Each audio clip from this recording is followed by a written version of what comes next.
Hi, everybody. PJ Kwong here from CBC Sports with James Steward in Sendai, Japan. James Steward, the father of Marika Steward, a Canadian junior ladies competitor, as well as two other delightful children. So, James, what I would like to know from you first is what was it like that moment that the earthquake hit in Sendai? Where were you and what were you thinking? Okay. Hi, PJ. Hi.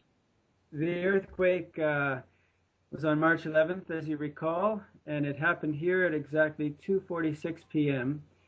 And all the clocks stopped at 2:46, so it's kind of an ominous reminder. And it went on for 3 minutes, which was extremely violent shaking, creaking, screeching metal structures. It sounded like freight trains going through my school, where I'm the principal. So I was in my office with six other people, and usually earthquake protocol, when it starts to shake, we go under the desk. I have a big conference table, so we went under the desk, and it was like nothing I've ever felt before. And we got under the desk, and I started to notice Japanese people looking at their phones, and they were trying to gauge the strength of the earthquake. And they started doing something very strange, which was they don't swear very often, but they started to swear in English, which was quite funny, which really indicated to me that it was really, really serious. And it turned out that it was a 9.0. So we had books everywhere, computers everywhere, science equipment everywhere, huge windows which were broken, ceiling tiles coming down, people just trying to grab cover wherever they could, and then alarms going off. And then finally, when the shaking stopped, we just ran and tried to find everybody in the building that we could. And we got them out to the soccer field. Everybody did a fantastic job, and amazingly, no one was injured in the earthquake. Of course, the aftermath was that. Yeah, of course, the aftermath was that we had no water, no heat, no electricity, no phones, no internet, no gasoline, and no access to food. So it was quite a complicated situation. And my mom was visiting from North Bay, and my son, my little guy, he's 4 years old, he was at daycare. So a few things were up in the air for us at that time. Now, you told me that your Northern Ontario upbringing came in handy. Can you tell me why? Yeah, well, it got dark very quickly, and as well, we had about 15 centimeters of snow that day, so it was cold, and it was pretty rough circumstances. So we got back to the house, and we found a way to keep it reasonably warm overnight. And then the next day, my buddy and I, a friend from New Zealand, we went out into the forest, which is close to our house, and gathered some firewood and got some water, and we basically camped for 3 or 4 days straight, just making sure that everybody had food, and we were all reasonably comfortable, and we had a lot of guests staying over that couldn't get back to their own houses, including students from the school. So it was actually, we made the best of a bad situation. Sounds like that Northern Ontario adventurous spirit came in handy, to say the least. Yes, So yes, speaking proud to be from Northern Ontario. Speaking of Northern Ontario, your daughter Marika Steward is the Northern Ontario section junior ladies champion and is headed to the challenge event this coming week, which qualifies skaters for the national championships in January. So what I'd like to know is the challenges of keeping competitive skaters on the ice during that time, because of course your rink in Sendai was taken out. Yeah, the rink in Sendai was damaged considerably, and so it was a big challenge, and the main thing is that we tackled the challenge really as a team. So in Sendai, it's the Miyagi Figure Skating Club, which is the big club here, and everybody works together to solve problems. So they really take figure skating as a team sport as well as an individual sport, which is unique and very nice actually. So you have to understand that in Sendai we have close to 2 million people in our sort of metro area, and figure skating is really huge in Japan, as you know, PJ. And Sendai is the home of Arakawa, Shizuka Arakawa, gold medal to 2006, Yuzuru Hanyu, a great young skater, and Takeshi Honda, just to name a few. So it's a big sport. It's a real going concern. So everybody was obviously concerned about the earthquake, but we wanted to make sure that the everybody had a chance to skate. So it took about a month just to get our bearings straight as a city, and then the coaches gathered the team together and they did some dryland training to start in some local parks, and then we arranged buses to go to a number of places in Japan because our rink was gone for the short term anyway.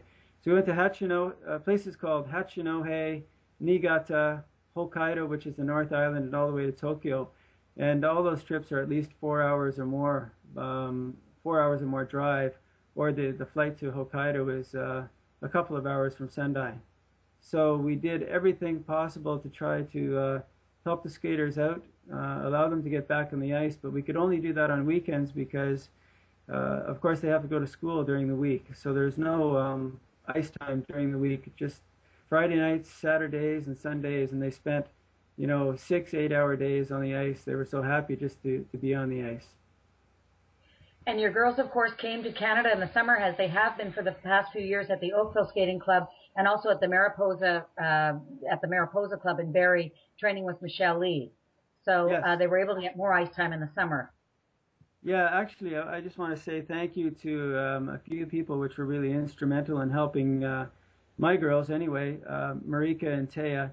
Joni McPhail, who runs the Oakville Skating Club, and Michelle Lee, who's a big part in the Mariposa Club, and Northern Ontario for being so supportive to the girls, and especially Mika, who's going to go to Regina this week, and also Ice Rink Sendai, because when Ice Rink Sendai opened up, it was one of the happiest days of our lives because they'd missed the rink for so long. So thanks, Now, guys. was this the Sendai. reopening? I'm sorry, was this the Pardon me? reopening we're talking about? Was this the reopening in August we're talking about? Yes, exactly. Can you tell me about it? Yeah, that was a really emotional day. We just, Taya, my second oldest, she's 12. She was attending a national camp here in Nagano in Japan. And we found out while in Nagano that the rink was going to finally reopen on July 24th in Sendai. And so Taya and I rushed back from Nagano to just to get to the opening. And it was an amazing experience to see the rink reopen after, I guess, 4 or 5 months or so. And when I went into the rink, I was so emotional because I'm a hockey player too, and just not having ice for that long and seeing all the happy people, and there were flowers everywhere, and the staff had all come back. Media was there, so it was a really, really big event in Sendai, and really great for the kids, and that's the most important thing. But when I went to go in, I had to walk out for a couple of minutes because I started to actually cry. I was so happy that the rink was open. So went back in. I also went for a skate, and it was a great day. Can you tell me, have you ever experienced, you told me, I believe, that there was an earthquake where you were in that rink. When was that, and can you tell me a little bit about that?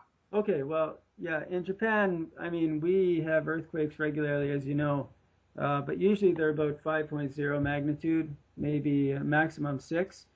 And so there was a time about 6 to 8 months earlier where we had about a 6.4, 6.6, and it really shook the rink. And I was watching the girls training. So at that point, the rink makes huge, huge sounds, and it's really squeaking, and the metal is grinding. And if there is an earthquake in the rink, the girls have to get off the ice right away. So they skated off the ice, and the coaches got them off, and then all the parents basically just ran out and got their kids and got them under things that they thought were solid at the time, and the shaking went on for about 30 seconds. It was pretty violent, but nothing in comparison to what we had, just a few months ago at 9.0. That's just unbelievable. The sheer power of an earthquake at 9.0. Can you tell me, sort of as a final question, how life has either changed or how it's the same as we're talking nearing December of 2011? Yeah, definitely. I guess we're close to 8 or 9 months after the quake now, but there's not a day that goes by that you don't think about what happened because so many people were affected and lives were devastated. The tsunami, the radiation factor, which is seems to be under control.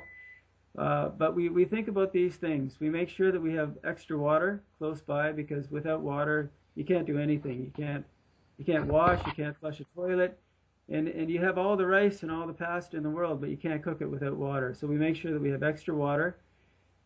We do keep some extra canned food around and some dried food just in case something happens again. A lot of batteries, flashlights, candles. We don't leave anything on the edges of shelves. We make sure that everything is really secure. And we make sure that we know where each other are at all times, just for safety reasons.